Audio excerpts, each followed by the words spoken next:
What's going on, all you wild Blumhouse fans out there?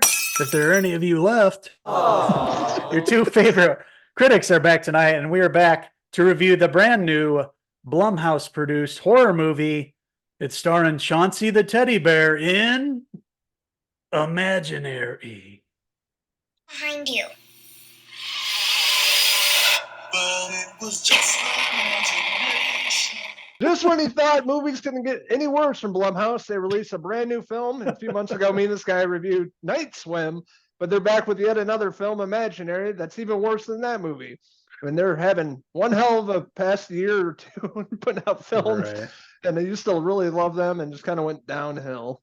And unfortunately, this is yet another example. Jeff Wadlow, writer-director, is directing this Blumhouse picture. He did Truth or Dare, and he did Fantasy Island, both terrible movies. But this is his directing film, and basically it starts off as a family.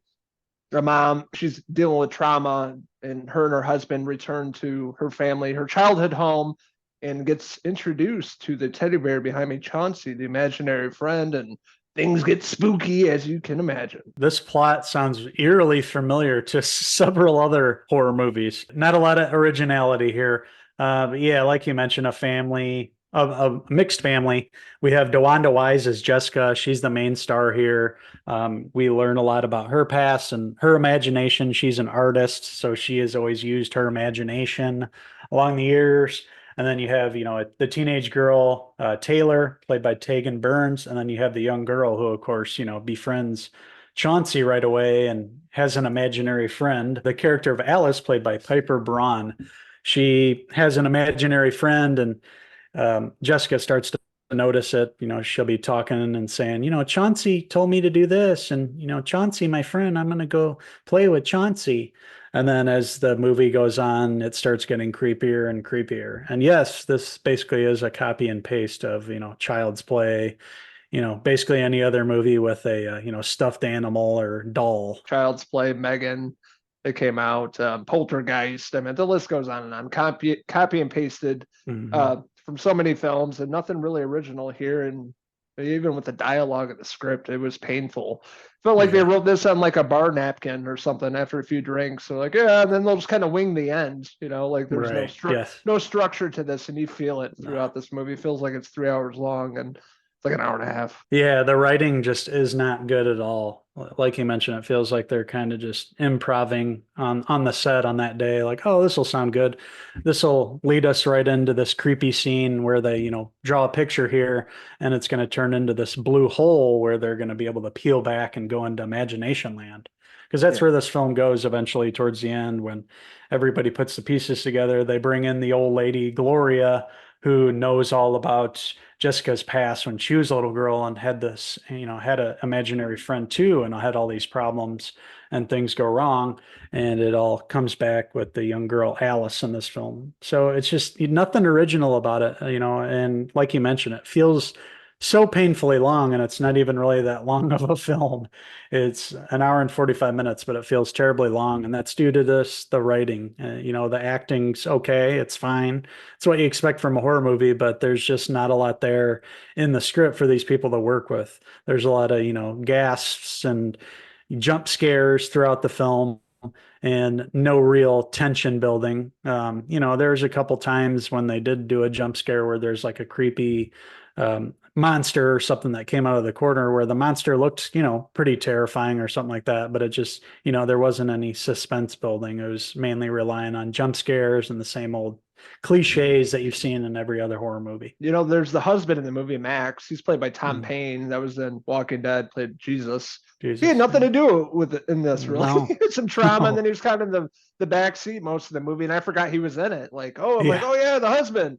Like, just another example, like the writing. I'm like, okay, you're kind of setting this up, but you forget about other characters. No, Blumhouse hasn't had a great track record, like you were mentioning, as of late. I mean, they've had a few decent ones, but really, the ones off the top of my head that were decent enough from the past few years, Black Phone and Megan. Other than that, it's been like Night Swim, this. It's just, there's been a lot of stinkers lately, and they've been kind of just letting people work on these movies without a lot of script development and without having a lot of, work done first. Like they just kind of like, here, work with this kind of concept.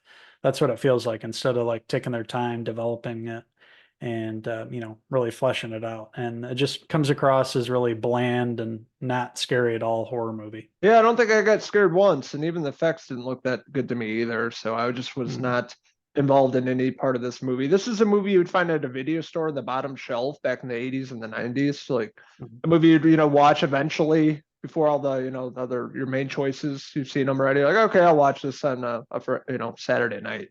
One of those kind of movies. So maybe people enjoy this 5 years down the road and collecting dust, but man, did not have fun with this, and we don't recommend seeing Imaginary. Another stinker from Blumhouse, and hopefully they'll put out something good eventually. That being said, I'm going to give Imaginary, playing in theaters and cinemas across the globe, unfortunately. I'm going to give this a 1.5 out of 5 Jason Blum hair pieces. Yeah, this was a stinker. I forgot to mention Five Nights at Freddy's. That was pretty decent too. So Blumhouse does from time to time have, good movies, but lately these past couple this year have not been a good start for the year. So hopefully we'll get some better ones in the future. I know they want to tackle the Friday the 13th franchise eventually, but Hell no.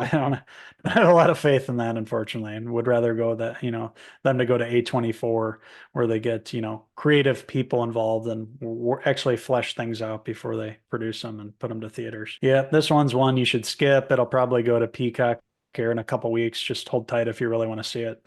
Don't waste your money at the theater for this one. This is definitely a 1 out of 5 Imaginary hair pieces.